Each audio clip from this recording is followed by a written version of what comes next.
Los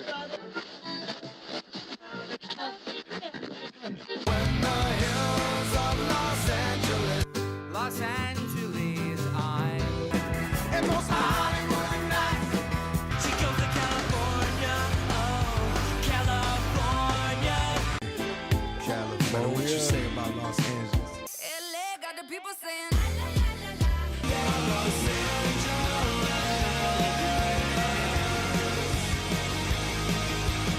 You're listening to Corner of the Galaxy on cornerofthegalaxy.com.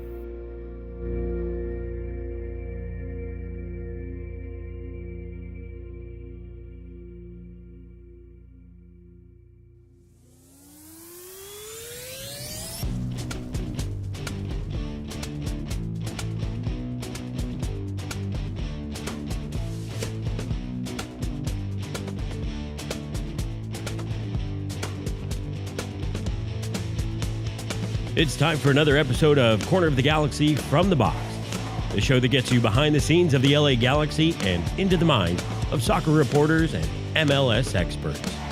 Your hosts for the day are Corner of the Galaxy's Josh Guesman and LA Times soccer reporter Kevin Baxter. Let's start the show. Hello, everybody, and welcome to Corner of the Galaxy on cornerofthegalaxy.com, despite which wrong buttons I push on a regular frickin' basis. You think I'd figure it out by now. Only been doing this for 16 seasons. The LA Galaxy, not doing much better than I am, apparently. 4-2 losers to Portland on a Wednesday night. We're going to talk about that game and get you ready for the big game. I'm going to say it right now. We're just going to say it a must-win game if you want to win the Western Conference against Vancouver coming up this weekend. Would that depend on results? Who cares? It's a must-win game. That's how it goes. It's fun that these are actually being must-win games. That's kind of different. So we're going to talk about that. A whole bunch of other things. I think Steve from APTA is going to give us a call here in a little bit, too, and tell us what he's got on for Central American Heritage Night, which is coming up on this weekend on the 21st. So a lot to get to, a lot to talk about. A man who didn't get announced, but will get announced now. It's Eric, the Portuguese Hammer Vieira. Eric, big gulps, huh? Big gulps, huh? Well, see you later. Yeah. Hey, they announced Kevin Baxter, so I thought I was done. So, yeah, that was it. I either was going to have to do an impression, which would have been, definitely gotten me canceled if, right. I tried to do my Kevin Baxter impression. Why? I don't know. It just felt like the right thing to say. But I'm glad we had the corrections. Glad that's out of the way. It's kind of poetic. You're right. As poorly as the Galaxy played, they were firing on all the wrong buttons to fire the wrong button to get started. I think it's poetic the way the show started today. Yeah, it's perfect. I've only been doing this for 6 days. So, the deal is there are two different buttons, and basically they are exactly the same to start with. But then one has the Corner of the Galaxy from the Box announcement, one has the Corner of the Galaxy one. I mean, we could start it all over again and just reset everything and drop it. I'm not doing it. All right, start it from one. I don't care. In 3. Wait, we could go, let's see. Just go back to that screen, and now we're ready to go. We could just rock and roll back over. We're not going to start it over. We'll do it live. LA Galaxy 4-2 losers. Before we get there, you didn't get to talk about El Trafico. Why don't we think about another 4-2 game just for a second, so that way you can enjoy that a little bit. Let's relive happier times. Another 4-2 that we were happy about. What a great ending to that game. I walked away feeling great. It was a lot of fun to watch. Obviously, the slow start, we got to go through all the emotions. You mentioned this, I think, on Monday, and I think a lot of people will walk away with this felt like El Trafico 1, edition number 1, where you go down and 2 goals in the first half. You feel like you're defeated, like there's no way back from this, right. And then they claw their way back. They look good, and it's a story from there. Considering what it meant in terms of leading in the standings, the 6-point swing or 7-point swing at the time that you wanted to call it, and I think it was really needed. And I think, you had talked about it, how, this being a must win, how mentally you needed to get over the hump. Losing 2-0 and just in the fashion in which Boinga got past Jalen Neal, it just made you walk away feeling, oh boy, this is going to be a long night. It's going to be one of those. And then the way in which they responded with, the Joveljic, I mentioned that to me is the best goal I've seen him score in an LA Galaxy jersey, with the cut and how he finished it.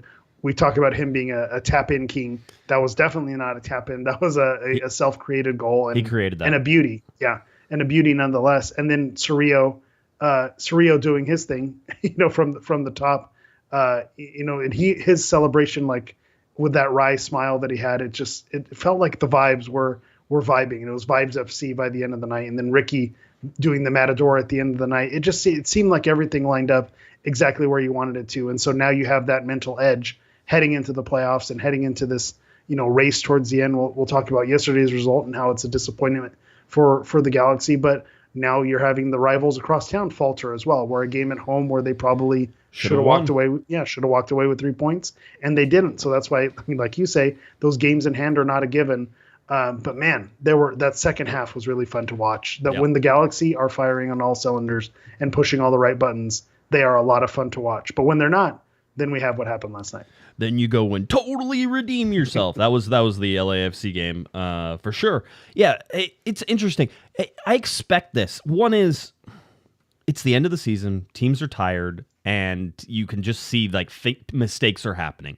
The Galaxy aren't all gelled together, right? So you're not seeing it. You had a super high. This is typical of a win after an El Trafico and all those fun things. Do you want to tell everybody about the text message that I sent you on July 3rd? I didn't bring it up. I was going to, and I was like, I'm not gonna do it. Oh, yes, I am. No, but you can tell them. So yeah, we kind of hinted to it after the loss on the 4th of July. Was if the Galaxy, lose these 2 games, then they're going to have to, show some mental fortitude and come back, and you kind of call your shot. You said But I said it on July 3rd. On July 3rd. The day before they played the July 4th game, I said, I don't know that this game matters this much, but yes. I go, the big thing is they're going to lose, but they're going to beat them in the playoffs, and then I'm like, oh yeah, and they're going to win the last one to have the mental edge. Yeah, so you said they're going to beat them in the playoffs. So that was regardless. That's why we were saying it was kind of like the bizarro year where we've beat them in the regular season, and then they beat us in the playoffs. We thought, well, they're going to beat us, and then we're going to get the sweet revenge in the playoffs. But you also said, and oh, by the way, we're also going to win that last game, which is going to give them, I think, the mental edge going into it. I think that's huge. This happened last week, and people were maybe rightfully so, criticizing us for putting the cart before the horse, pumping it up as a Western Conference final. Given what happened yesterday with Portland, it's not a given that they get to the Western Conference final. Absolutely. But if they get there, I think it is going to line up against the rivals, and so you need that mental edge when you get there. And even if you don't end up matching up against LAFC in a Western Conference final, you need that home field, because we saw what happens when they're away from the home comfort. You need to have it. So regardless if they're playing LAFC or not, I think you need to have that mental edge that you can beat anyone in the league from spots 2 through 14. Yeah, I mean, one of the things I would say is that the Galaxy, everybody thinks the Galaxy are a bad road team, and they're not. They're just an average road team, right? And they're extremely good at home. It's not so much, I don't like to, I think that there's such a juxtaposition with how the Galaxy are the best home team in Major League Soccer. Let's put that out there. MLS hangs the one loss at Rose Bowl as a home game, but if you move that, the Galaxy are undefeated at Dignity Health Sports Park. They have turned it into a fortress. They are that good there. There are other teams. Funny enough, in the Western Conference, Vancouver, the best road team in Major Leagues in the Western Conference, is coming.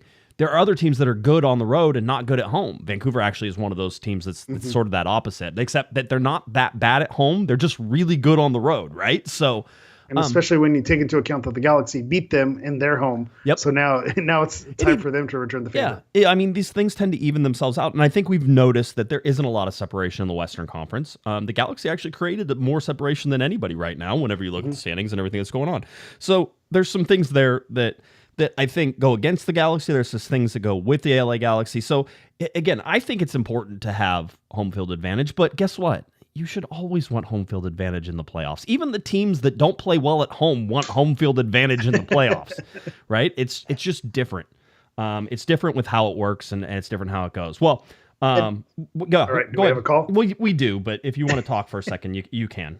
Go ahead. Well, while you push all the buttons to get them up, I think all you want is a team to be playing well. You mentioned all the time when a team is playing well, their strength of schedule is easier because they're beating the teams they're supposed to be beating. And when the team is not playing well, the schedule gets really hard because they're playing everyone above the standings. I think that happens with home field advantage. Why do you want home field advantage? Obviously, because you'll be at home, but it also means that you've been on a hot streak, you've been playing well, you've socked away those points early on in the season, and you're heating up, peaking at the right time.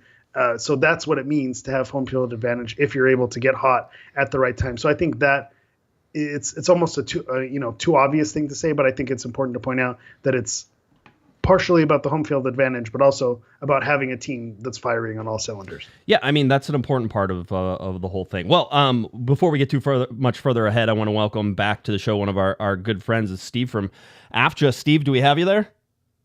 Hello. Hey, we got you. All right, we're working. What do you know? Buttons are pushed. I pushed the right button this time, not to start the show, but this time it was correct. How are you doing, bud? I'm glad you're calling in. Coming to you live and direct from Downey, California. There you go. First time, long time, right? Absolutely. Yeah. Hey, I know we have Central American Heritage Night coming up on the 21st, and you know that I will be there for my pupusas, and that I love pupusas, so you can expect that. Eric says that he will take his in the mail, but what you do is you just give me his, and then I won't give them to him, but I'll eat them. You'll make sure that they don't get to Eric. 100%. 100%. That's a waste of postage. You need to eat them while they're hot. But we have Central American Heritage Night. What does AFJA have in plan? What is going on here? I know it's in sort of coordination with you guys. So what can we expect for Central American Heritage Night? Of course, Pato, Hammer. Thank you guys for the time and the ability to share what we can expect for Saturday. So it's the 5th edition of the Central American Heritage Night at the LA Galaxy, something that we're really proud to have seen grow, and we've seen the Heritage Nights for Central American countries really expand into other sports. So for Saturday, you can expect the tailgate with the supporter groups, a lot of love for each of the groups for always welcoming us and helping us collect the soccer gear. So we are asking for people to bring their gently used or new soccer gear that they want to donate to AFJA. As you guys know, the cleats, the soccer balls, that stuff that we need year round. So we are looking for size 5 and 4 size soccer balls and cleats for boys and girls from sizes 6 up. And we'll have our setup in front of the Lars tailgate. There'll be some DJs from Ambiente Central, the collective that's been making waves here in LA with the music and event space. So that'll be really fun tailgate on both sides with Victoria Block and Lars. But then inside, we can expect a brand new menu at the Pupusas with the Purpose stand. Ooh, nice. So something I'm sure you're going to be excited about. Yep, always. The mini pupusas. We are introducing a new combo option, a family-friendly one that has different flavors of pupusas and mini versions of that. So that'll be available. And some empanadas salvadoreñas, which are like plantain-based dessert treats, and some other surprises that you can expect there in the food side. Steve, you had me at mini pupusas. I'm just going to tell you. The face I made on here, it was not one that I chose to make. It was one I had to make when I found out there was such thing as mini pupusas. Yeah, I think they're going to give the cookies a run for their money. Once you put a bucket of pupusas, I think that's the next level. That's where you need to go with it. No, we'll put it down for one of all those things. That sounds right. Yeah. I just want to know. Box is always popular. Yeah, absolutely. I just want to you get to work on this stuff, with the LA Galaxy, and I know it's a lot of work for you guys. I mean, how many people do you have that work/volunteer in the organization to do all this stuff? So we do have our board, all of the board members, including myself, are all volunteers. We all have day jobs and families and things that we do during the day, and then at night and on the weekends we dedicate our time to working this food stand, maintaining AFJA. AFJA is a self-sustaining nonprofit. We don't have any grant funding at the current moment. So anytime that we can sell pupusas with a purpose, or somebody donates gear, or even buys a T-shirt or something, it really does help us keep this afloat. That's awesome. Eric, did you have anything for Steve? No, I was just gonna say I just want to give kudos to Stephen and AFJA. I was there at Central American Heritage Night 1, and just to see it grow and the way that it's growing, and to see you spreading the wings and going in different sports as well. I know there's some stuff going on with the Dodgers, and just to see it grow to the level it has, I think has been really spectacular. And if you just want to add a little bit more in terms of where that gear is going, I know you mentioned pupusas with a purpose and the gear. If you just want to talk a little bit more, I mean, I know I've heard the story before, but maybe some of our newer listeners want to know where that gear is going. Oh, hold on. Did we lose Steve? Steve, hold on a second. Let me see if I can get you. I think we had a disconnection. There we go. Go ahead. Did you catch all that? I'm still here. Can you hear me? Yeah, I got you. Yep. We got you. Okay. Yeah, so to answer Hammer's question, all this stuff does go down to Central America, to the soccer academies that we've established. as well as some of the soccer academies that we're affiliated with, alongside different, Galaxy legends and things like that. So I always bring it back to the Galaxy because, yes, we've been successful enough to bring this to the Dodgers, the Angels, the Kings, and other teams in town, but it really is something that started at the Galaxy. Apart from what we're doing in the tailgate area and with the pupusa stand, we are going to be doing a register roundup. So everything that's purchased at the Team LA store starting on Saturday will have the opportunity for people to round up their cents to the nearest dollar to be a donation to our program. So the Galaxy's front office, they really go to bat for us, and I'm really appreciative for everybody inside the office that still, shows us love and cares that AFTRA keeps going. It's awesome. I'm a big fan. What's if we haven't already gotten into that, but like what's next for AFTRA? What do you guys want to do? That's after sort of Central American Heritage Night, and what's your next sort of project that you're working on? Yeah, we've seen a lot of success with these Heritage Nights. There's a couple of other teams that we haven't done Heritage Nights with yet in like Hammer said, in other sports, and that naturally leads us to more opportunities with other professional sports teams internationally. Today, actually, we just had a meeting with FAS from Santa Ana down in El Salvador's first division team, and just these types of conversations of giving our athletes and our student athletes opportunities to take their game to that next level, and also talk to people here in the States of academic scholarships or college scholarships for these kids to come play ball here and also study. It's really growing up alongside AFTRA for all of us, and just really happy to be able to do it. Awesome, man. Well, we certainly appreciate it. I think next thing that's going to happen is we just have to get you to cater the press box, right? Then I'll be happy. Tell me. buckets of pupusas everywhere at everybody's station. I think that's the next thing. Steve, I love you, buddy. I will see you there on Saturday. All right, man. Thank you, guys. Thank you so much, man. And thank you, Corner of the Galaxy, for always showing us love. Awesome, Steve. Hey, take it easy, buddy. We'll talk to you soon. All right, bye-bye. There he goes, Steve from AFTRA, one of my favorite people in the whole wide world. Yeah. And it's not just because he keeps me fed with pupusas. I mean, that is a big part of it. Let's be honest. But no, he's such a wonderful, amazing person. He's fun to be around. You see him, you smile immediately. This dude will be running his butt off during games, running back and forth. And he sees me, he stops, he comes over, gives me a hug. How you doing? How is everything? The smile comes back for a sec. It's that way he's not thinking about everything. He stops and talks and says hi. He's just an amazing person. So make sure you get out there. Pupusas with a purpose. By the way, Patrick said, Tostino's pupusa rolls. I mean, I think that's the next. I think that's the next thing that happens. I was going to say, I didn't want to demean the pupusa, but it almost feels like the Jack in the Box, mini tacos where you get a container. There's a time and place for it, and I think that's where we're going. But food aside, I also love having Steven on just because when you talk about the mission, he's talking about scholarships and where that gear is going and everything. That's what it's all about. When you have these heritage nights, right. That's you don't want it just to be for the sake of a heritage night. The fact that it has a purpose and that it's going to, a good place, it just warms my heart to kind of see that happening. And when you tie in the fact, the Central American connection that has with the LA Galaxy, the rich tradition that's been there, literally hashtag since '96, to see that, okay, this is a part of who the Galaxy are, and to have them embrace it and to watch it grow. It's an awesome thing. It's a lot of fun. By the way, Philip just gave us a $2 super chat, said Portland just scored again. Thanks, Philip. Appreciate that. All right, get Philip out of here. Well, yeah, Philip, you're gone. Red card. You're gone. Juan, by the way, wants me to say something. Here's the deal, Juan. This used to be a staple of this show, and I feel like maybe I have gotten maybe a little bit better at understanding different cultures and doing stuff, which I always enjoy doing, and I'm very much for it. But I am the whitest person you know, and that's sort of. I want you to understand, most of the time, I don't know what these things mean. And that means I can't say it, because if I don't know what it means, then somebody would be like, hey, you guys, does everybody remember the time the people tried to get me to say racial slurs on this? I remember. I don't remember. I remember with the super chat. I think you're clear on this one.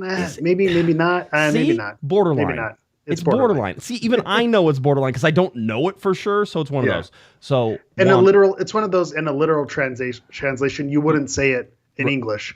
So.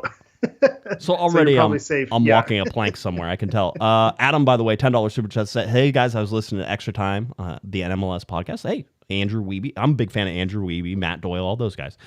They keep saying the Galaxy aren't an MLS contender, but don't say the same thing about LAFC. Why is that, guys? Oh, well, I mean, listen, let's put on our big boy pants here for a little bit. I mean, this is why you listen to this podcast. This is why it's not just straight up, we're going to blow, wind up your skirt and everything else here. That's not going to happen here. Well, maybe you can say what they asked you to say. Maybe I can. But no, what we're saying, listen, LAFC has proven themselves. Now, they have fallen short in a bunch of different ways, but they've won an MLS Cup. They've been a perennial contender here for the last few years. That's why they've proven they can be there. Plus, I mean, there's a pretty good argument that if you take their lineup and you look at the Galaxy's lineup, that LAFC are probably the better team on paper. That doesn't always mean anything, right? Yeah. And I think one for one, position by position. You could go back and forth. But I think they, if you were to list it out, they might take the edge. Now, does that mean anything? I mean, ultimately you play the games, but the Galaxy, hey, you want it real again? The Galaxy have lost 2 out of 3 games to them this year. That's real. So here's the other thing. I'm going to show you a whole bunch of stats again because I like charts and stuff like that. This LA Galaxy team is very much starting to feel like 2010 to me. And that's not a good thing that you want, because this ends abruptly in the playoffs, right? So just understand how that sort of goes. But 2010, they won the Supporters Shield. Right now, if it wasn't for Miami, the LA Galaxy would be leaders of the Supporters Shield, right? Not saying they can hold on to do it. 4 games left, and there's some other teams that have games in hand. It's tough, yeah. It's tough. It's going to be tough to sort of be there in the end. But if it wasn't for Miami, which has an unreal roster whenever you put them on paper, right? That's why. Now, right now, when you look at where the LA Galaxy are and that type of thing, I have questions about them. The Portland game makes me question what's going on, especially with defense and everything else. But that's why I would say that they say that. I always go back to the eyeball test, and we've been saying it all season long that they're in first place. They're sitting atop the West, and for some reason, we can't seem to bring ourselves to say, they're a dominant team. We know every game they're going to go in and they're just going to wipe the floor with whoever they go against, because we know they're flawed. Yeah. We know that they're flawed. And so I think while, the Galaxy had the edge in this last El Trafico and how it ended, we saw how it started as well. So there are flaws there. So that's probably what Wiebe and Doyle are seeing there. And to be fair, I don't like to blow smoke for the rivals as well, but I look at results and I watch kind of how things shake out around the league. When they go and they play lower level teams on the road, they beat them up. They beat them up 4-1. They beat them up 3-0, and they put games at a hand. We haven't seen this Galaxy team do that. That's the thing that I'm always clamoring for. Give me a 4-0, give me a 5-0 spanking. Give me something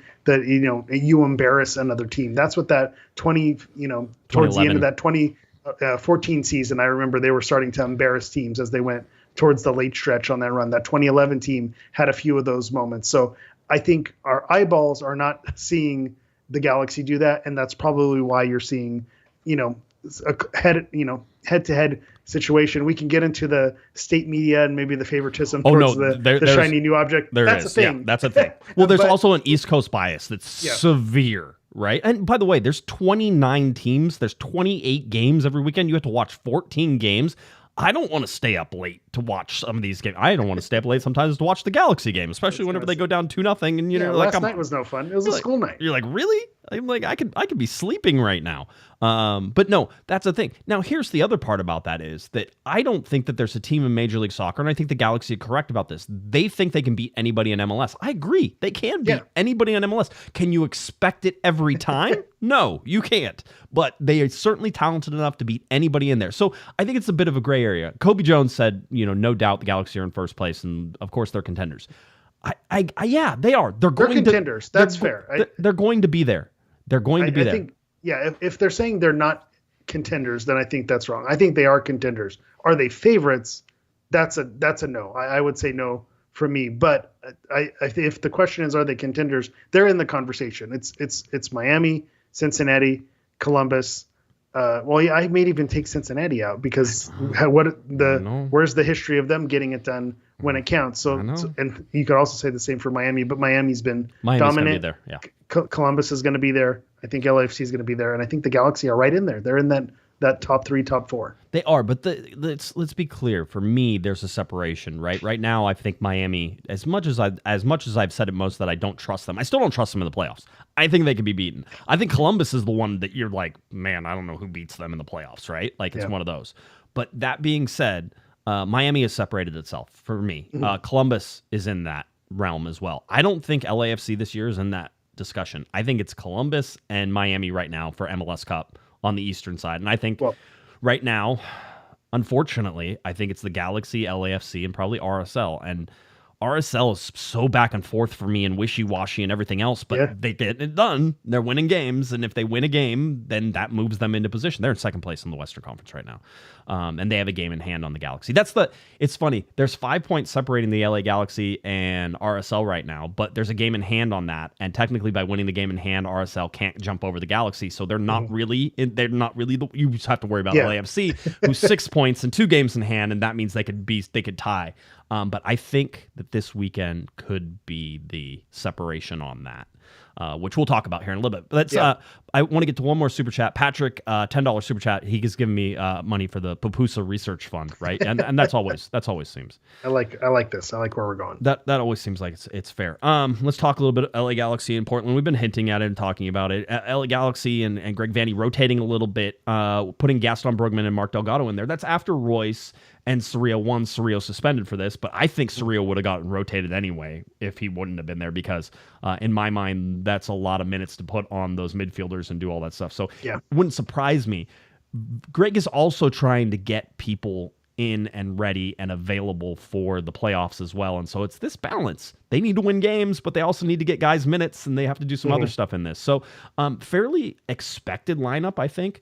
I think we're finding out that Martin Cáceres is going to be out for a longer time. It doesn't seem like he's even approaching. I don't think he's coming back this year. Like, that's what it feels like right now. Well, and it'd be based on when his contract is up as well. This could be the end of what we see for Martin Cáceres. And I think when we talk about the consistency of Jalen Neal and Maya Yoshida and the importance of having them as your duo, I also think that, rotating some new faces in there could be wanted as well, because I think there may be some not that they're going stale, but maybe throwing some new faces in there, some different looks, even like a Zavaleta, and I know much controversy that creates.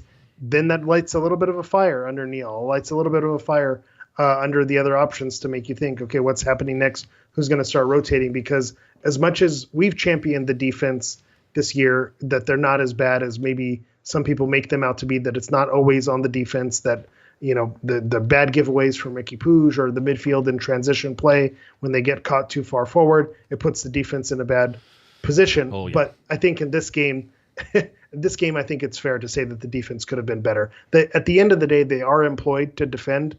And so while we can say, well, they were put in a bad situation, well, you bring these, that's why you get good defenders to block shots and to get in the way and to, bring down other players. And so that's not to take credit away from Portland, because when I talk about the Galaxy putting themselves in bad situations, I very rarely do I think that other teams just flat out beat the Galaxy.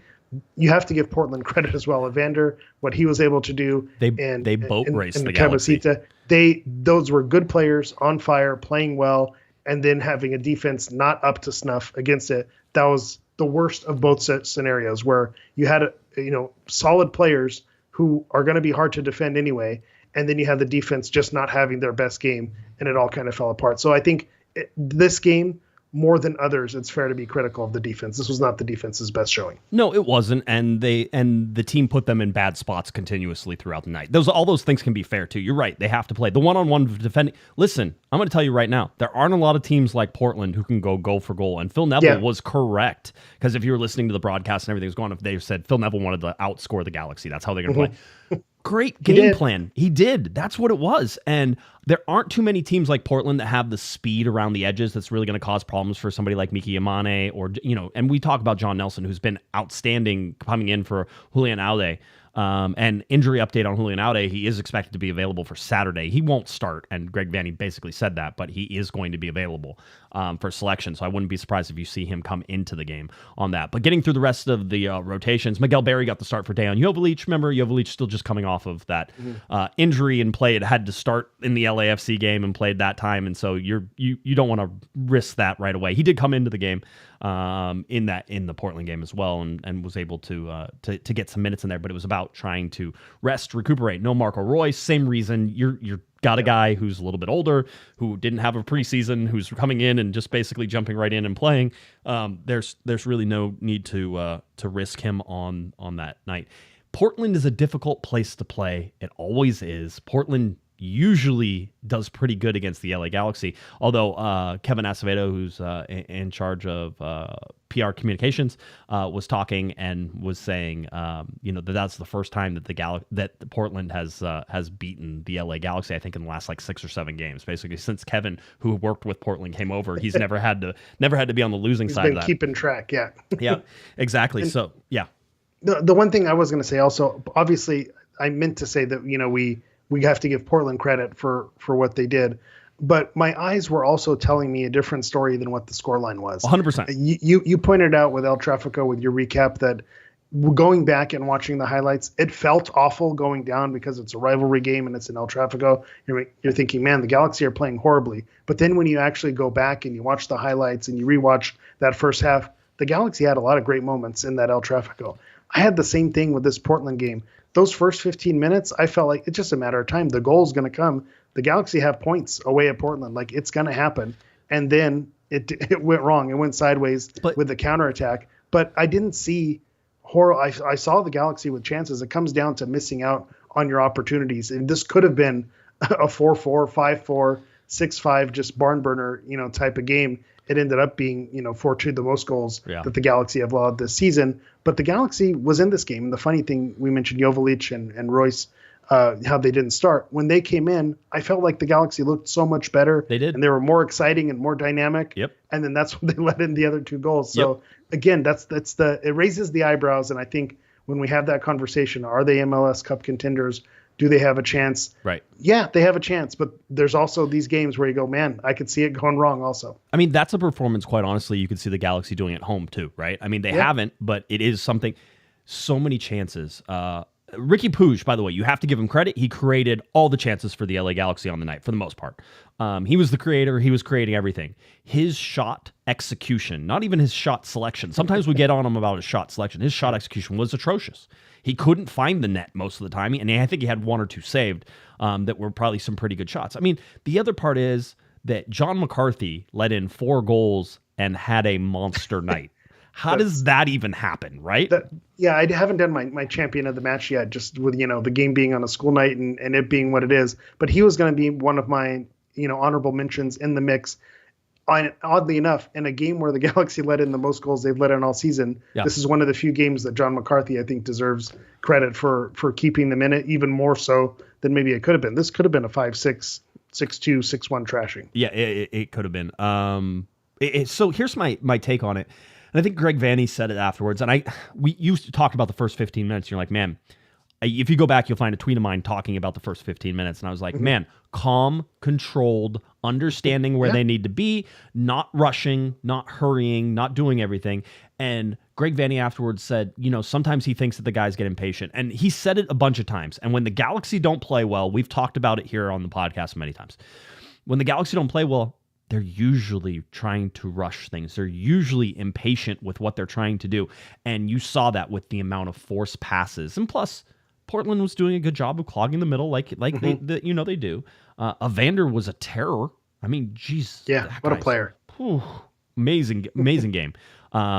Everything that he's doing. It was 17, 18 assists already on the... Yeah. They mentioned 31 goal contributions. Yeah, so we're going to talk about MVP conversation, Ricky Puig and Lionel Messi, obviously. But Evander, when you think about that and watching him play in terms of passing the eyeball test, and you go, that guy jumped off the field. He jumped off the page when you watch it. So, kudos to him. That's why I made a huge point to say the Galaxy, while they did beat themselves to a degree, Portland also went out there they went out there and beat them. Yeah.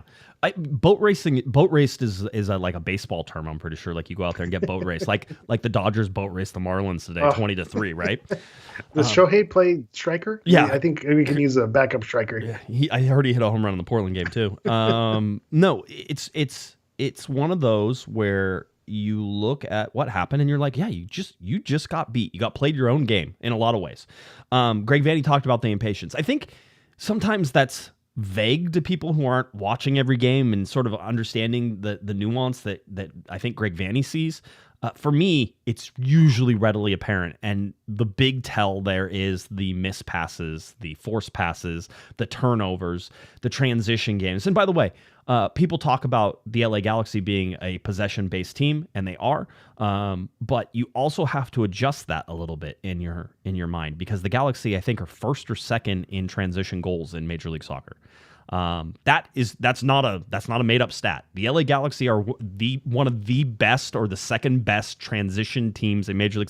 Transition, by the way, in this context is counter-attacking teams, right? It's how you transition with the ball, how you get into it. So you can argue that the LA Galaxy, because I saw some people saying, oh, the Galaxy tried to counter and play against Portland the way. It's like, yeah, that's kind of what they do, especially with a team that likes to get forward as much as Portland does. The Galaxy like to take advantage of the space behind.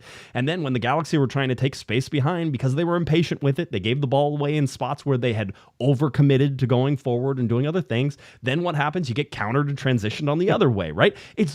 It's very similar to the LAFC game. Greg Vanney hinted about that afterwards. He said, here we had one of the best transition teams in Major League Soccer, which he's talking about LAFC. He goes, and we were able to shut them down in the second half. He goes, here we didn't, because we got impatient. We didn't use the wings, right? And he goes, we need to use the wings more. And we tried to force everything down the middle. And whenever that happens, you create turnovers. When you create turnovers in the middle of the field, this was Greg Vanney, and I'm paraphrasing. When you create turnovers in the middle of the field, it's difficult to recover from those, because there's too much room and space for people to transition out of. So how do you make this field smaller with a smaller amount of players if it's in the middle of the field? And that's where the Galaxy got trapped. It was a great job by Portland to do that. It doesn't worry me as much, except that if you're going to face a Portland like in the playoffs, right? Because there aren't as many teams that can really do what they do, especially with the pace and Evander being there and doing this. Like, Portland's a very good team. They just underperformed to start. It took them a little bit to get going. They're one of my sneaky teams that I mentioned, and I kind of feel validated. And it's unfortunate that it came at the expense of the Galaxy. And this is why it makes me nervous, because they're right in that play-in game type situation. So this is not a team I want to play. We talked about last season with the Galaxy making their run. They're not the way they were finishing the season, or maybe it was 2 years ago, the way they were finishing the season, there was no team that wanted to play the LA Galaxy. Portland kind of feels like they're in that zone.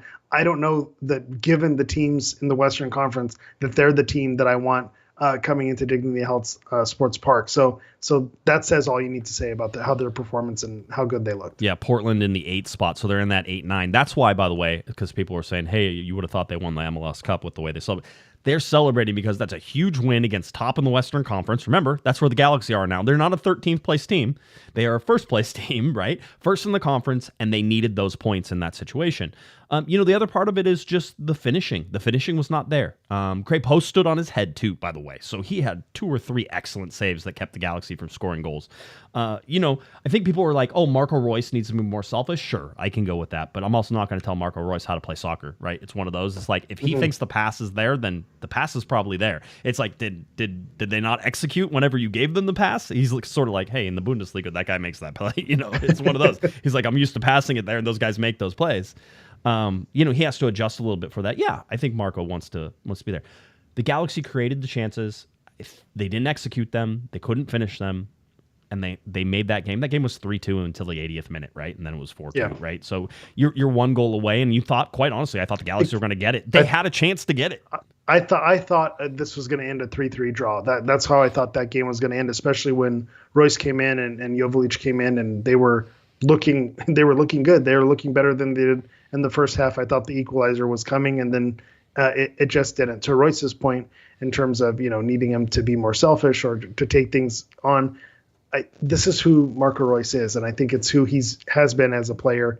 He's not the guy who's going to want the spotlight being on him. Number one, he's going to want to lift up other players and make them better. And so Do we want that for Marco Reus? Absolutely. We want him to, take the game by the scruff of the neck and bang in those goals and make it happen. But I just don't think that's the type of player that he is. And that's probably a good thing because you want to be able to feed everyone else around you.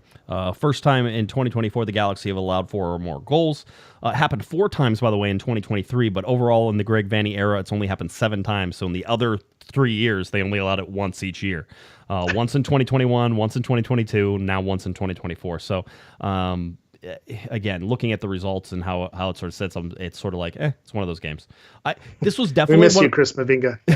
This is definitely one of those games, Eric, where I was like, well, you can't lose by like more goals, so like, who cares? Go out there and try. Like, I don't care if you get countered and the 4th goal comes in. So you're trying to score the 3rd. Score the 3rd. We're not trying to get goal differential, are we? Yeah. This isn't the group stage. Yes, because goal differential does eventually matter.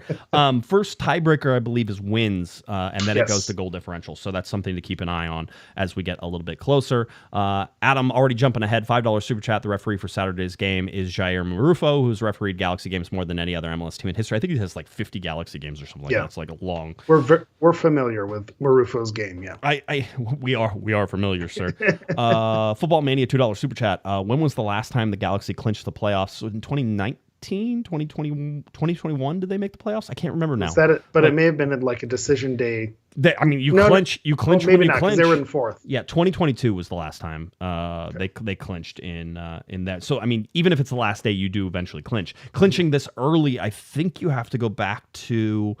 I think that may be the question. Yeah.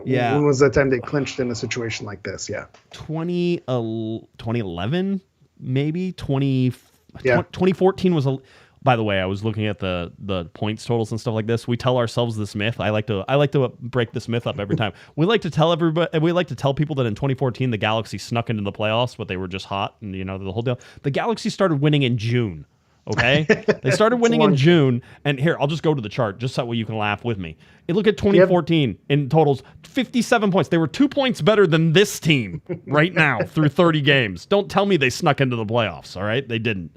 They were a contender in that year. They just started a little slow with a little bit of a slow start going into that. But I mean, you can look at 2012. 2012 had 49 points, and now it's at the LA Galaxy are 6 points better than 2012. That's crazy. 2012 was a solid team. 2012 was a solid team. 2011, 61 points. You're only 6 points off of that right now. Mm-hmm. Even 2010, 59, 55. Right, so you're pretty close on that. So. The good news is, I think if you want the LA Galaxy to be in an MLS Cup, that the statistics or at least the points totals are sort of pointing to the fact that they probably do have a chance at getting to an MLS Cup, in this time. So it's not important. Here's my big thing, and I think it was more evident here. Looking at the midfield didn't feel right in the Portland game, right? You had Mark Delgado in there, you had Gaston Brugman in there, you had Ricky Puig. It was a double pivot, I believe, from Delgado and from Brugman. Those are hard to pull off, right? But those are 2 really experienced guys you would expect they'd be able to do it. Is it time to have a conversation about Brugman? Yeah. Gaston Brugman. I think after the injury, we saw it a little bit in the beginning of the season. We thought, well, he had a tough injury to end the year last year. He just needs to get those minutes and kind of get right. And it hasn't gotten right. And we've just seen more injuries. And it does seem like he's a player who has taken a step backward. Doesn't mean we don't appreciate what he did and what he has the potential to do, but I think it's fair to call it out. What we're seeing is that he's a player who's maybe regressed this season, which is not what you wanted, with the expectation. It could work out in the Galaxy's benefit from when they were able to add with Royce and what Cerrillo was able to fill in.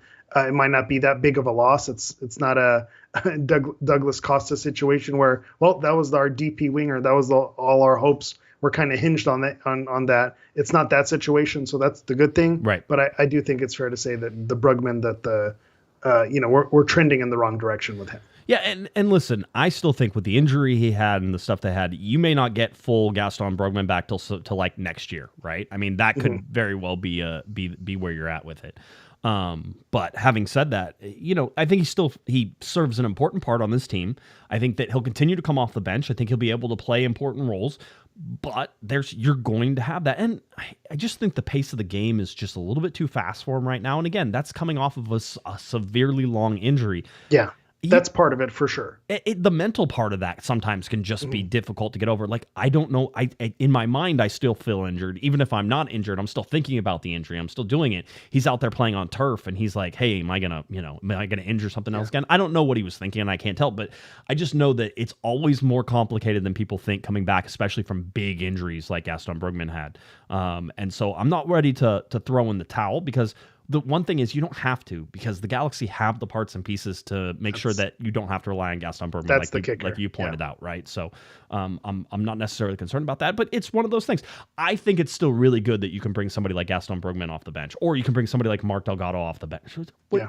Again, where are we in 2024 where I would say, hey, Mark Delgado is going to be the guy who comes off the bench for the LA Galaxy? Okay, sure, Josh. Like, you need to play, him playing every minute of every game, right? And he's someone who, to show his value, where maybe when he first joined the team and there were some question marks of, how much of a role is this player going to play, to me saying at the beginning of El Trafico, why isn't Delgado starting? So like, it's one of those Paul Rudd, hey, look at us. Here, when did I think I was going to be clamoring for Mark Delgado and a team with Marco Reus and Ricky Puig and all the wingers that they have, that I'm going to be upset about a Mark Delgado situation? So that just goes to show, and maybe that's where Brugman is right now, is kind of that early Mark Delgado, where maybe there is going to be another turnaround to where we see, man, we're glad to have this guy on the squad. Does it make you, after the Portland game, does it make you say Edwin Cerrillo is way more important to this team than everybody realized? Yeah, and especially when he started the season, and I think that Miami game was an indicator of what was to come this season, to where he was put in that situation. The lights were shining brightest and he was up for the moment. He's a gamer. And so I think when you see the injuries that happen and who's always there, he's just kind of always Mr. Consistent. Whenever you need him, he's there. And so I think it is not underplaying, but it makes you realize how important Cerrillo has been to the Galaxy this season. It's one of those pickups, by the way, because the Galaxy secure him long term, right? It's one of those pickups that you look at and you sit there and go, "Wow, there was some real foresight into understanding what Edwin Cerrillo who he was." Yeah. I wasn't familiar with the game. Well, somebody was familiar with that game. Mr. Will Kuntz apparently was familiar with that game. Everything else that was going on. So, no, Edwin Cerrillo is a baller. Now, he needs to not get the yellow card for dissent in a game you're winning 4-2 against LAFC. That would be an important thing. Somebody on Twitter was all upset with me. They're like, Edwin Cerrillo should have played in this game. I go, then maybe you should have told Edwin Cerrillo not to get a yellow card for dissent. That's not fair. Ricky gets all these yellow cards. I'm like, well, to be fair, Ricky was playing in this game and Edwin Cerrillo wasn't, so I can't really give you one of those right now. Can I say, this is, I don't know if this is the right thing. It's like one of those where he's got that dog in him. No, but it's that HR where the handsome person hits on you. It's like, oh, stop, and then the ugly person hits on you, and let me call. Right. That's harassment. Yeah. When Ricky gets him for dissent, it's like, what are you doing, Ricky? When Cerrillo gets him for dissent, it's like, that's grit. That's what you want. That's fight. That's what. So I don't know. Is it fair, foul, unfair? But I feel like when Cerrillo gets those, it's earned or it's warranted. I have less of an issue with it when it's more of a complaining thing. Or at least the optics of a complaining thing with Ricky. I don't know. Is that fair? Is that foul? I don't care. How about that? It's one of those. It's chat, help me out. Yeah, you guys can agree. I don't care. I get really tired of this. It's just, you need to be available for games. I don't care who you are. I don't care what you're doing. Remember when Jelle Van Damme used to get red cards because he was tired of playing, or Nigel de Jong got red cards because he was like, I'm done with the game today. But then that goes back to me being the dumb fan that I am, because Jelle Van Damme was beloved because he fought for the crest and he put it all out there, and he was willing to crunch some tackles. Again, was that what really was happening? He had one year where he was good, and the second year he became captain and started getting red cards from. Also, that year was a very bad year, 2017. The LA Galaxy are 1-0-1 in games where they allow 3 goals this year. Just letting you know. That's it. I mean, so whenever they just allow 3 goals, we had talked about the Galaxy allowing 4 goals, right? Well, they've only allowed if you're doing 3 or more goals, it's only been twice this year where they've allowed even 3 goals. One of those was that St. Louis game, I think, that was 3-3. I don't remember what the 4-3 game was, but that was a win. And now you have this one, which is 4 goals in the loss to Portland. So when the Galaxy give up 3 goals or more, the Galaxy are 1-1-1. Just letting you know that it hasn't always been horrible when they allow a whole bunch of goals. They actually got some points in there. Yeah, but I think that goes to Neville's game plan. They were looking to outscore the Galaxy, where that's the Galaxy's game, is being in these shootouts. Boat race, baby. Boat race. He wanted the boat race. He's like, let's go.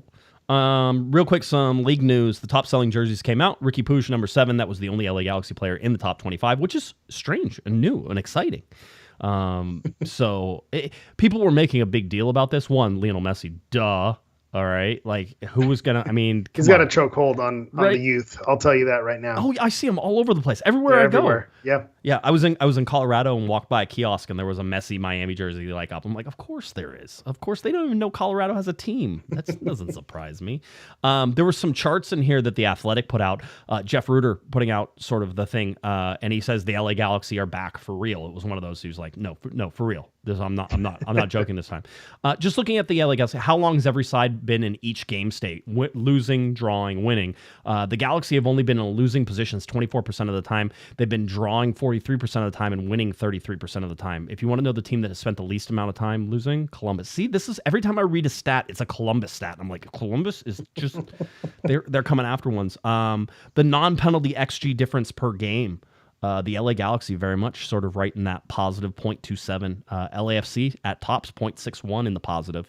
You can go all the way down to New England at minus 0.82 in terms of the XG. and somebody pointed out that New England's so bad they didn't even get their crest on there. So that's why. Yeah, that's. Oh, it looks like maybe we lost Eric there for a second. Hopefully you guys can still hear me and everything's still cruising there. We'll get Eric back here in a second whenever he pops back in. Oh my! It's just kind of a funny let's not do that situation. I'm hearing noises. There we go. Okay, Eric, did we get you back? Hold on, let me put you back in the volume there. You froze there for a second. Are you back? You good? You feel better? Apparently not. You can't hear me at all. Okay, well we'll let you figure out what's going on with your side of things. We'll continue on here with some of the stuff that we have. Let's see. We're going to look at another sort of thing that popped up. Here we go. Making the case for Siggy Schmidt, MLS Coach of the Year. And so this is about Coaches of the Year and everything that's sort of happening with what's going on with Coaches of the Year. The interesting part of this is that MLS put this out. Now, these are not nominations. They are not nominations. They're not even close to nominations. But what we did see was we had Pat Noonan in there. We had Chris Armas in there with the Colorado Rapids. We had Tata Martino with Miami. We had Greg Vanney in there, and that's sort of a little surprising for me. And then Pablo Mastroeni in there for RSL. There was no Wilfred Nancy. And so with all of those things, we sort of look at and you're like, okay, well, Greg Vanney is apparently in this, which must make a lot of people very angry. Eric, do we have you back? Are you good? That was AI. Okay, it was AI. Yeah, I was hacked. He was hacked. That's what it was. But no, just looking at this, that MLS actually went out of its way to publish that Greg Vanney might be in the running for Coach of the Year. And one, I would say this also goes with, some of the other things. Duh. Yes, of course he is. The Galaxy aren't 13th. I am actually a little offended by the fact that that Tata Martino is like, oh man, Tata deserves Coach of the Year. Miami, first of all, Lionel Messi deserves Coach of the Year. Okay, that's how that one works. Even with General Tata, Manager of the Year, right? I think he needs to. Yeah. For the players he brought in, I think it's Will Kuntz and then Lionel Messi in terms of being able to attract and design a roster. So I think that's fair. Yeah. So one of those, Messi's there, but Miami won Leagues Cup last year and was a much better team in the second half of last year. And you're like, oh, okay, they're going to be good this year. And then they go through and they move stuff around and the whole day. And then all of a sudden, Tata's a genius. I don't know. That one's a little hard for me to swallow. It's like, give it to somebody who deserves it. And quite honestly, looking at the list of stuff, I mean, you could look at Chris Armas at Colorado Rapids with what they have done. Pat Noonan, not so much. Like Cincinnati, I kind of expected to be there. Yeah, last year was the season to do that. Not this season. Pat Noonan could have won that one. Chris Armas is there. Pablo Mastroeni with Real Salt Lake. I'll tell you, if they end up finishing near the top of that Western Conference, why wouldn't he be in that conversation as well? But I do think Greg Vanney should be in that conversation whenever you're looking at it. I would also say that Wilfred Nancy still deserves to be in that conversation. That dude is, you want to talk about a guy who really is like the best coach in the league? I really think that Wilfred Nancy is. By the way, he should leave soon. He needs to go to a real league. I love MLS, but he needs to go to somewhere where he needs a middle of the table like French league team for Nancy. Yeah, you can tell that he has the mind that is beyond maybe where his station is, and that's, again, I'm with you. Not to bash MLS, but I think there's another leap for him to make. And we were talking about who the U.S. national team was going to hire and his name being thrown around in there. As someone who dislikes a lot of things when it comes to U.S. soccer. That wouldn't have been, as much as it feels Greg Berhalter-ish. Right. I wouldn't have been too upset if that had been the move, because he's proven that he knows how to put a team together and to scheme against his opponents. That more than anything, I think when you talk about someone who knows how to find the weaknesses in another team, that's something Nancy does really well. By the way, a little commercial break brought to you by executive producer Herb, $31 super chat. He says, you are listening to the award-winning COG podcast. Please remember to hit the like button and subscribe as a thank you and to show your appreciation to the COG crew. Hi, Josh. Hi, Hammer. Did you like that? I went into radio, Josh. I was going to say, well done. Well, he is the executive producer, so it's only fair that he set up some copy for us. That's right. He gives us those reads. He's like, live read, guys, right here. Well done, Herb. And the whole deal. By the way, Adam says, did you guys see a post of the Cienfuegos statue? So, can we just, I didn't have the picture of this, but do we all agree that looks like a bobblehead more than it looks like a statue? Definitely a bobblehead. Okay, so why? Sorry, Adam. I mean, but people are like, oh man, Cienfuegos is getting next. I wouldn't be surprised. Actually, I would be surprised if he got the next statue. I would also, yes. The next one is Kobe. To me, it's Kobe. And if you want to make it Robbie Keane, then you can arm wrestle for it. But why don't you just do them both at the same time so we don't have to worry about that? We've done this argument. Yes. A million times, but I think the argument for Kobe to be the first statue, probably there was a shout there, in terms of 96, first player to score for the club. Who do you connect with the LA Galaxy when you talk about who they are? I think Kobe Jones is a no-brainer. Could have been statue number one, so I think we're maybe overdue for a Kobe statue. Yeah, I'm in. Let me know when I need to be there to cover the statue unveiling. I'll be right on over. Tom Braun was a little flightish on that one. He's like, I'm not going to give anything away. That seems like that might be a real secret, right? He said we weren't wrong. Yeah, we weren't on the wrong track. Yeah. The MLS came out. Excuse me. MLS came out. I don't like the MLS. MLS. I was going to say the thing. He did the thing. I was going to say the LA Galaxy roster, and I said the MLS. It's okay. We're going to survive everything. MLS came out and gave the roster constructions for every team. The only thing that I thought was really interesting on this, and I've seen this because obviously I keep my own roster as well. No, not really. Okay. No. I was like, because I had a copy of this and it doesn't look any different. Yeah. Well, the whole deal is that it has been updated because Marco Royce is on there, right? So you get the guy, anybody who's sort of come in since the last time they did it. The thing to me was that the 1, 2, 3, 4, 5, 6, 7, there are 7 TAM players on the roster. I thought that was actually pretty extraordinary to see that the LA Galaxy were able to spread out TAM money across 7 players. Again, it sort of leads me to believe that perhaps Marco Royce isn't getting all of the 1.7, maybe he's getting 1.2 or 1.3 or something like that. Just to me, it seems like it's just a little weird. When you think about where the threshold is for TAM, what is it at 1.6, 1.7? Yeah. So the fact that if he has to get up there somewhere, and then to your point, to spread around 7 players, that is impressive. Yeah. By the way, Patrick chimed in and said Sartini is good. Vanny Sartini. It's Vanny Bowl coming up on Saturday. The Vanny Bowl. The Vanny Bowl, always. So that's going on. But I just want everybody to see that. If you weren't aware of what the results were for the midweek games, Miami drew with Atlanta. That was sort of a little bit of a surprise. Miami rotated pretty heavily. New England is still really bad, but got a draw with Montreal. So that was something there. Hot seat New England for sure for Caleb Porter, Carter Nolfo over there. The almost LA Galaxy coach, Caleb Porter, everybody. Could have been us. Could have been. You got Philadelphia stomping New York City, and I think New York City is another place where the seat could be getting a little bit hotter. But Philadelphia there. Columbus over Toronto, not surprising. Orlando. Sasha Kleshkin is very happy that his preseason, hey, these guys are going to be really good, is finally coming true, by the way. Orlando is going to get into the playoffs and cause some problems for some people, I think. They're playing a lot better. 2-0 over Charlotte. Then you had a really interesting game. If you got to watch any of this game, talk about a chess match. You had Houston and you had Vancouver. We're going to talk a little bit about that. That was a 1-1 draw, but we'll talk about it whenever we get to the Vancouver game. SKC, big win over Colorado. That was good for the LA Galaxy in terms of keeping Colorado from jumping up and getting sort of crazy. Cincinnati 2-1 winners over Minnesota. That's helpful to the LA Galaxy as well. Keep Minnesota out of some of that stuff. Nashville 1-0 winners over Chicago. RSL 3-2 over Dallas. That was an interesting game. I was going to say that was a game. Yeah, it was definitely a game. It definitely was a game that was on Apple TV. It was one. But I mean, you just look at Dallas and sort of what they're going to do here at the end, and then you look at RSL trying to climb up to the Western Conference. So that's a big game whenever you watch that. And there were odd goals. There were goals that were scored were kind of just just weird situations. That's Dallas. Anytime you play Dallas, stuff like that happens. You had the surprise, which was LAFC tying and drawing Austin in LA. Austin went up 1-0 in that. LAFC came back and apparently just ran out of gas again. Sort of their MO right Noticing now. a theme, Yeah, 100%. And then you had Portland over the Galaxy, which we all saw, and then 2-2, surprisingly, San Jose, who is eliminated from the playoffs. In case we didn't celebrate that, I think, enough on this thing. But San Jose eliminated from the playoffs, but Seattle 2-2 in Seattle. Yeah. Again, teams are stumbling. It is not clear cut right now. Yeah. It's not chalk, as they say. It doesn't go 1-for-1 to the San Jose of it all being eliminated. I think they were eliminated at least, a month ago. But yes. I'm going to do my Don Draper.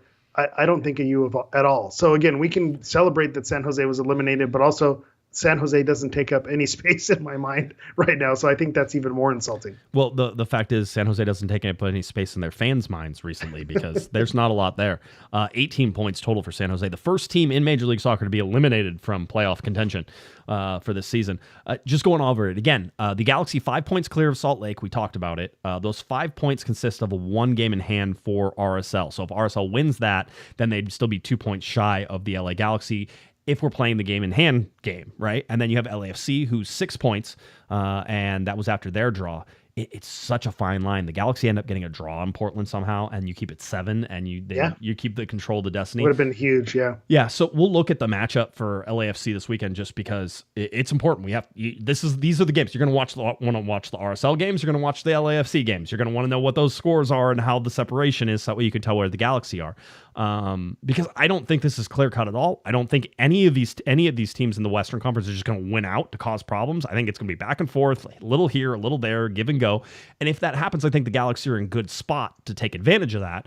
But you still have to watch it. So LAFC 6 points, 2 games in hand. So basically they would tie. And then if you look at the wins, they would be tied on that right now with the 2 games in hand. So that would be 16. So then you have to go to goal differential, and the LA Galaxy are plus 15, where LAFC are plus 14 right now. But they'd have probably a better goal differential whenever you look at the games that they won if they had to win those 2 games. This is where the fun comes. All right, if this is the fun part, did you get your math hats on? Because we're about to get crazy with some different choices here. Yeah, and how good does it feel to hold first place, to fend off? So like, instead of, well, if they win the last 3 games and get 9 points out of 12, then they'll get 42 points, which may or may not get them in the playoffs. Right. This is a much more fun conversation to be having right now. It is, because really you're talking about the LA Galaxy pretty much almost having one of the top 4 spots locked up, right? Like they're not going to finish any lower than 4th. Yeah. And by the way, that would be a slide. You're right. That would be a slide. Something would have to go wrong for the Galaxy and go completely right for all those other clubs. That's sort of where you see it. Miami first in the Supporters Shield at 63 points. Cincinnati is second. LA Galaxy third. Cincinnati and LA both have 55 points. 1.9 points per game for Cincinnati. They have a game in hand. And then 1.83 points per game for the LA Galaxy, who have played 30 games. Again, those things are going to start happening here quickly. The Galaxy will get in here. Let's get to the schedule. LA Galaxy hosting Vancouver. We'll talk about that. Then away to Colorado. It's home to Austin, and then away to Houston. Eric, I have in front of me the results that everybody waits for every time this year. Everybody wants to know about Fan Appreciation Day, right? Do we? You're getting there. Here it comes, baby. Now, Fan Appreciation Day is defined as the last home game of the season, right? So that Fan Appreciation game, if we go by our wonderful schedule that I had up here just a second ago, there we go, would be the Austin game. All right, that is Fan Appreciation Game. So, and then the LA Galaxy will have the last game of the season, which is away. So I keep track of both the last home game and the last away game of the season. Now, sometimes the last away game can happen 2 games before the end of the season, but we still count it as the last one. So that being said, it is time that everybody once again realizes the situation that the LA Galaxy are in whenever it comes to Fan Appreciation Day, that Austin game, and let's start talking about it now. Overall, Fan Appreciation Day has a winning record by a wide margin. Right? 14 wins, 5 losses, 8 draws. The LA Galaxy are always getting points on Fan Appreciation Day, except that they haven't.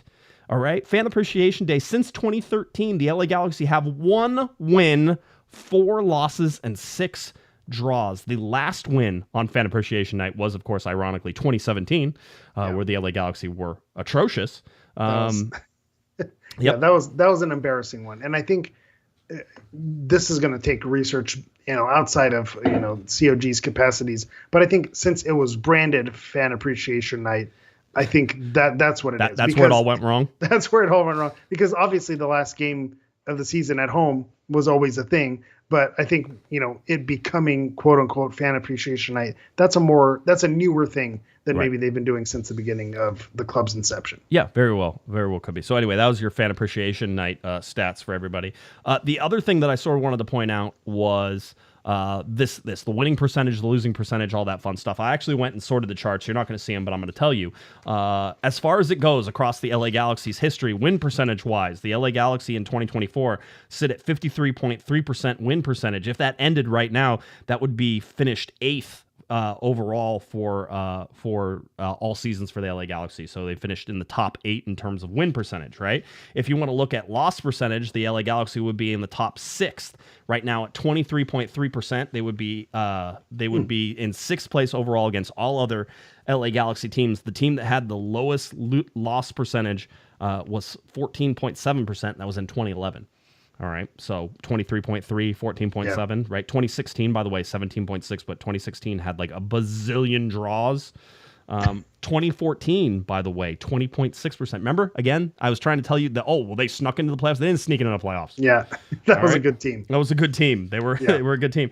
And then point percentage, getting a point or better. Right now, the LA Galaxy sit tied for 5th overall against all their other seasons with 76.7%. More than 3 times out of 4. 3 games out of 4, the LA Galaxy are going to get a point or better. That's a pretty significant move. Yeah. Those don't mean a lot, but when you can tie it to win percentage, then it means something, right? I like those because it confirms what we've been thinking and what we've been seeing. And again, I don't want to be the bearer of bad news, but didn't you just show charts and graphs? Don't we have a song for that? I haven't put it on the hard, I have to hard patch it into the board yet, and I haven't done that. So yes, fair enough. Ray, I apologize. It's my fault. I've been busy, so that's why I could sing it, but that's not as much fun. So anyway, so that's what it is. I don't think we need to go over any other charts. I think that's kind of, the gist of them, and I don't want to get too sideways in here. Oh, there's one trend I wanted to point out, and it's this trend right here. The LA Galaxy scoring first, allowing first. The last 3 games, the LA Galaxy have allowed the first goal. That can't be a trend that continues. Yeah. They want to win games. The LA Galaxy, and this falls into category. 39, they've outscored their opponents 39-19 when they score the first goal, 13-1-2. All right, the one loss against Chicago, we talked about that. When they allow the first goal, 3-6-3. Right now, they're basically 500 whenever they allow the first goal of whether they get a point or better from that. But they also have 6 losses on the season from those particular allowing goals first. That's where it comes That's from. the thing, yeah, because when you look at where their losses come from, those are usually the situation where it falls apart. Seems to be that way. You want to talk about the Vancouver game? Let's talk. Yeah. Do we want D ratings or do we? We haven't even previewed it yet. Right. So looking at Vancouver, I think this is, like you said, it's going to be huge to get 3 points at home because you hold the top of the Western Conference. That's going to be massive. And then in terms of what it means because. Sorry, my brain just broke right now. It's okay. Because of how it's going to impact Vancouver and where they're going to land. Also, right. That's where I was landing with this because with their match with Houston, we talked about that and how they were playing against them, and then where they're matching up with Portland. They're all kind of in Vancouver, Houston, Portland. That's where my brain was going with that before it all fell apart. They're all in the same range, so they have a lot to play for as well. So I think you're going to get a Vancouver team who's going to be trying to make things happen. I always have been talking about Johnny Russell used to be my MLS crush. That I used to wish could play on the LA Galaxy. Ryan Gauld has now taken that spot. Right. He plays for the Vancouver Whitecaps, so he's someone who you got to watch out for. Brian White is someone who's been coming off the bench and scoring lots of goals for them. So I think they have a lot of dangerous pieces, and there's just that history that we talked about, fan appreciation, where it all kind of goes sideways on those last games in recent years. It feels like the Vancouver Whitecaps are that team that for whatever reason, no matter how much of a fortress Dignity Health Sports Park is, they come in here and they cause problems and they cause chaos. So I think this is an opportunity for the Galaxy to go out and to make a statement. If you look at the overall, it's the LA Galaxy, 16 wins, 7 draws, 12 losses to Vancouver, but unfortunately for the LA Galaxy, not winners at home against Vancouver since August 13th of 2022 is the last time the LA Galaxy have beaten the Vancouver Whitecaps at home. I've already mentioned that the LA Galaxy have the best home record in the Western Conference, actually best home record in the league at 36. In the Western Conference, the best away team is the Vancouver Whitecaps at 7-4-4. They have 25 points from their games on the road. You talked about it. They were playing against Houston, and you sort of had the number 7 versus the number 6 team, and how was that going to play out? And I watched some of the highlights to that game and sort of looked around a little bit. Houston plays very much like the LA Galaxy do whenever you look at the amount of possession that they have, and then I think rightfully so, you're going to find that Vancouver plays more of a counterattacking game, and they like to break out and they do things. They're very well disciplined. A lot of crosses from Vancouver. So, the aerial part of the game, which I think everybody worries about, with especially if you watch some of those balls sort of cruise over Jalen Neal's head or cruise over Yoshida's head in the game. Like set pieces. You talk about the game where they played at Vancouver. Had Vancouver score, it was on those set pieces. So I think that's something that they're, especially when I talk about Brian White, that's his bread and butter, is, getting his head on the end of a cross, or whether it be a corner kick or it be those crosses that they start feeding in. I would say this, that when you're watching the game, a 1-goal lead is not enough against Vancouver. They are good at creating. They are good at making things. So you better give yourselves a couple goals so that way you can give up one towards the end, because they're going to find a way to put the ball in the back of the net. This is going to have to be a disciplined LA Galaxy team. This is not two possession-based teams. I'm really interested. Like I watched Houston play in this game, and I'm like, Houston and the Galaxy play a lot alike, like a lot. So that last game of the season, how does that play? I think it actually maybe plays into the Galaxy's hands a little bit, because they're going to be forced to play more on the counter, because Houston will hold the ball, and the Galaxy are a good transition team and all that, but that's getting ahead of ourselves, right? Give me our wingers in that situation. Right, yeah, exactly. You're like, let's see, if you want to play possession versus possession, I think the Galaxy can beat you in that, and I also think the Galaxy can play transition, so I like that. But Vancouver, this game is one of the toughest home games the Galaxy will probably play all year. Situationally, you pointed out why.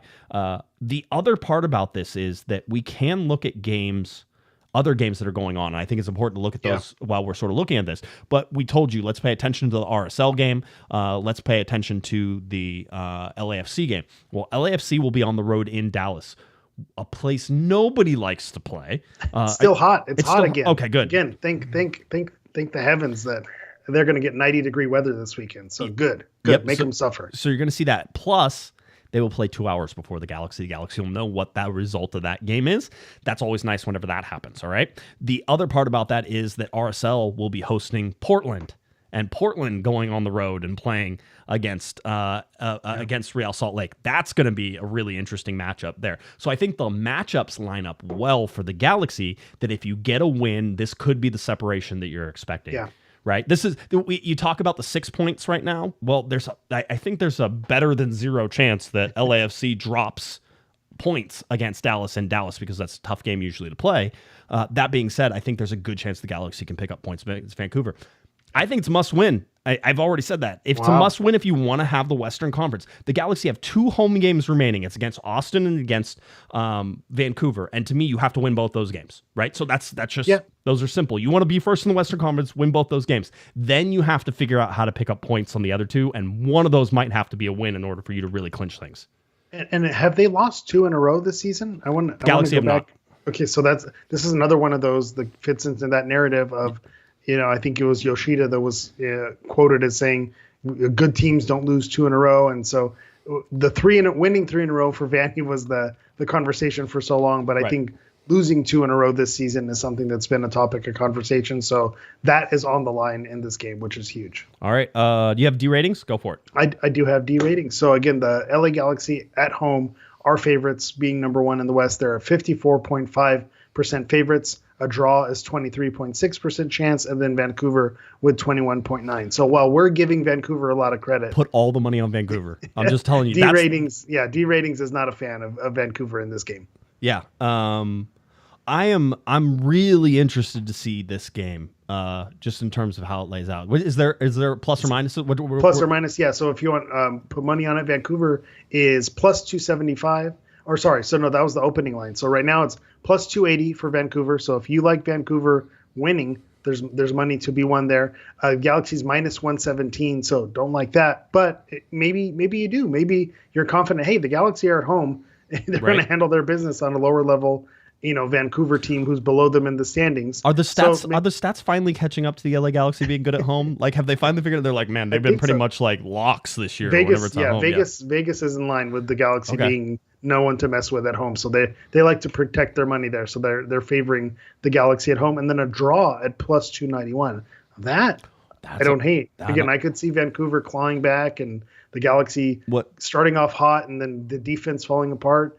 A 2-2 draw and then you make $291 on that. So there's something there. Over under 3? Over under 3.5. The way the Galaxy have been allowing goals and scoring goals, that actually makes sense to me. That checks out. Would you go over or under in this one? I'd go over. I'd go over under. in this game. I think I'd go under. Okay. Yeah. I think they're going to go the opposite direction. I just feel like this is going to be a squeaky bum type game. I feel like it's going to be a little more subdued. It's the game.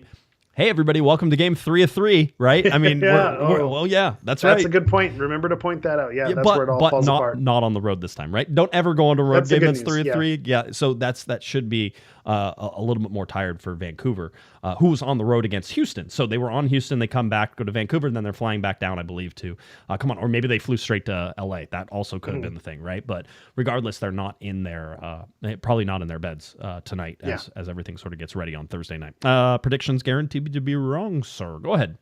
I'm going to go wild. I'm going to go the other direction. As much as I would love for the Galaxy defense to make a statement and have a shutout, I don't picture them having a shutout. Okay. I think they'll allow a goal, but I think they explode. I think we saw what they did against LAFC. We saw that the chances were there against Portland. Just the finishing wasn't there. I think we see them finish their chances. I think we get a big win, a 4-1 win. Ooh. I'm going to predict it's Central American Heritage Night. There's always good vibes around the stadium there. I think we're going to get a big win. Lasso, by the way, right as you were saying it, I know there's a delay, so he didn't hear you.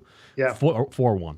Some people are thinking that's my burner. Again, I can't confirm or deny that. Maybe you just were. I saw your thumbs working over there. So yeah, that's how it works. I'll keep my hands above my head. 3-2 Galaxy. 3-2 Galaxy. I think again, it's gonna. You wanted to bet the under. We're saying it's a goal fest. Listen. Do you want me to bet with when I bet with my money? I try to take the emotion away from it. All right. I'm just saying 3-2. It just seems. I want to say 3-1. I'd love to say 2-1. Yeah, that's probably great. A squeaky game. 2-1 is a squeaky game. The only way that's not a squeaky game is 2-0 in the 88th, and like Vancouver scores a goal. But then you get to see the discipline of the Galaxy on display, like to watch them grind out, like hold on and fight to fend off a Vancouver team who has talent and who's going to send in Brian White towards the end of the game. I would enjoy watching them defend a 2-1 lead. All right, the LA Galaxy getting ready to take on Vancouver. This game, 7:30 p.m., 7:40 is your kickoff MLS season pass on Saturday, September 21st. I will be at the game.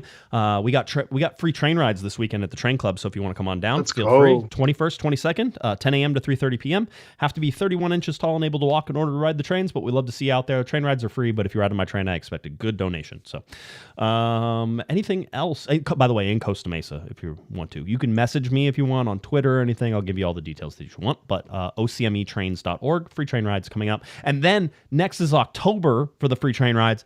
That is what we call the start of train season. October, November, December is wherever we really start kicking off. So not that I'm a train enthusiast like you are, but that is the best season between October and Christmas time.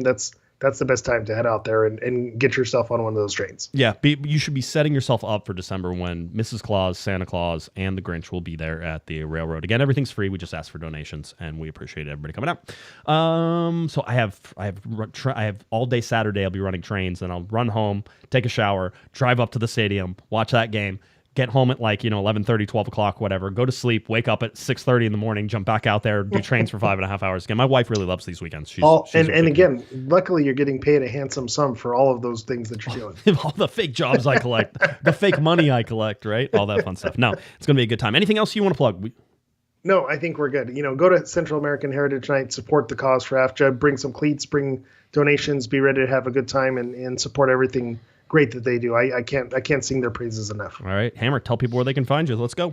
All right, as always, you can find you on everything at Hammer EV9, Twitter, X, Instagram, all the fun things at Hammer EV and the number 9. If you're looking for me on Twitter, X, at Galaxy Podcast, at Jay Guesman. Of course, head on over to cornerofthegalaxy.com. That's where you can find all of our stuff. iTunes, the Google Play Store, Spotify, SoundCloud, YouTube, all those places you can find our podcast. We're so glad to be back here down the stretch. We are getting so close, oh so close, to special postseason playoff editions of this podcast. We can't wait to take you there, and hopefully the LA Galaxy can hold on and be first in the Western Conference so it can get real interesting when the playoffs come around. All right, that'll do it. LA Galaxy taking on Vancouver on September 21st, so make sure you are out there. I will be out there. Can't wait to see you. For Eric, the Portuguese Hammer Vieira, I'm Josh Pato Guesman. You've been listening to our little Corner of the Galaxy. Have a great one, everybody. You've been listening to the Corner of the Galaxy podcast on cornerofthegalaxy.com. You can follow the show on Twitter and Instagram at Galaxy Podcast. And be sure to check out and subscribe to iTunes, Stitcher, and Facebook by searching for Corner of the Galaxy. Fans, we thank you for listening, and we ask that you be kind and courteous to your neighbors as you leave the podcast. We thank you for joining us and look forward to seeing you again.